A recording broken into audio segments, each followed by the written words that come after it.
everyone, I'm Becky, And I'm Sarah. and we're doing Bickering Book Reviews. Today we are talking about the Unhoneymooners by Christina Lauren. This one's a little older.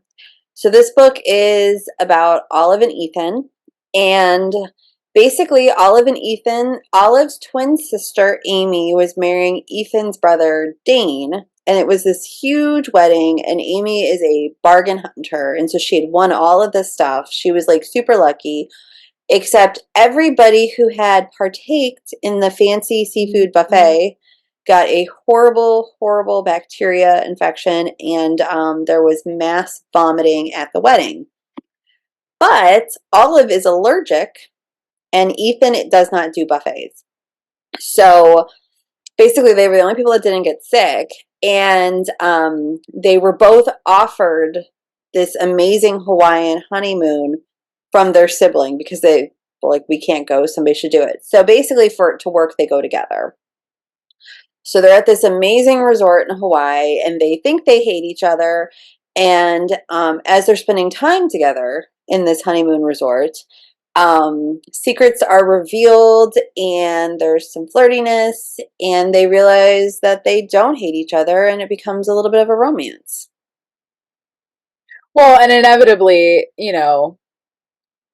new bosses show up, Right. old Ex-girlfriends, right. Like ex-girlfriends there's a lot of show up. entanglements, yeah.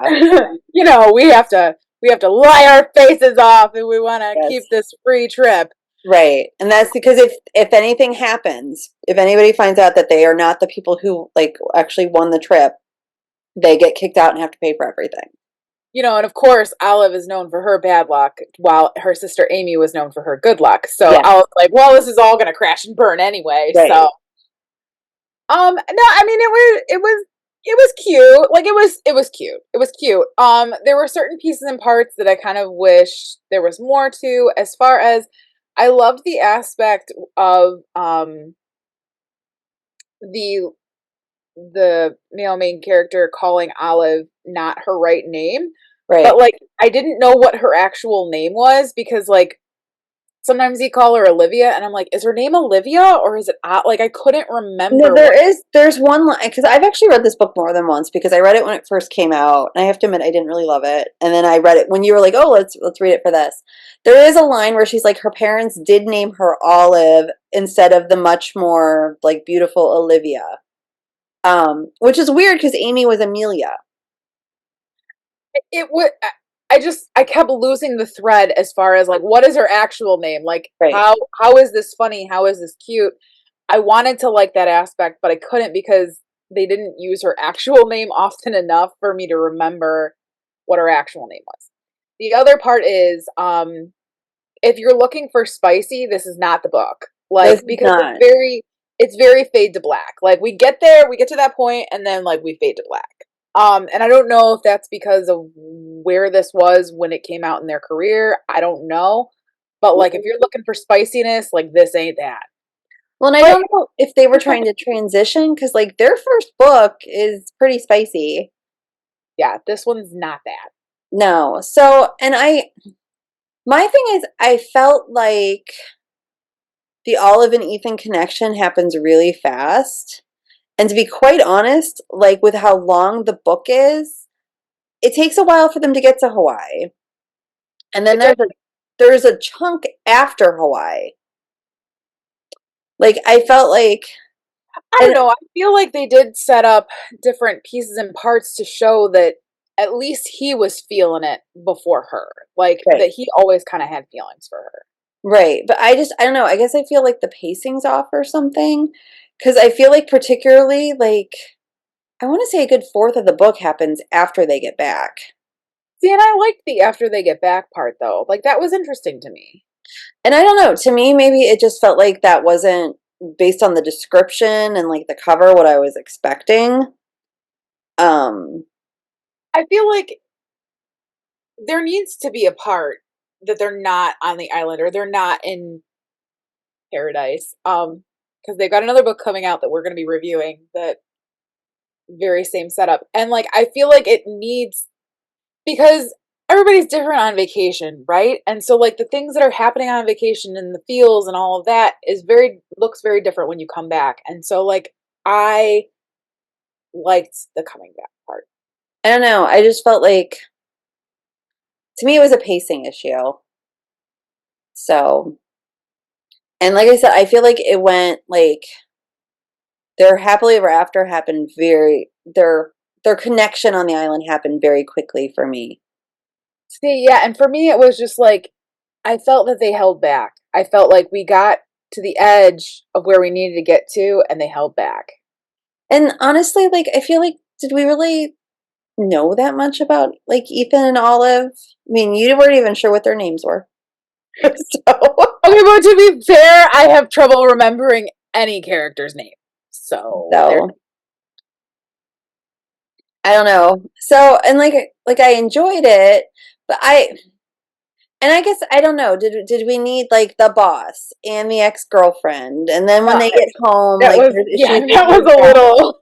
I mean, I don't know. I just, to me, I mean, but certainly compared to some of the other adult romance books that I read, this is a higher caliber.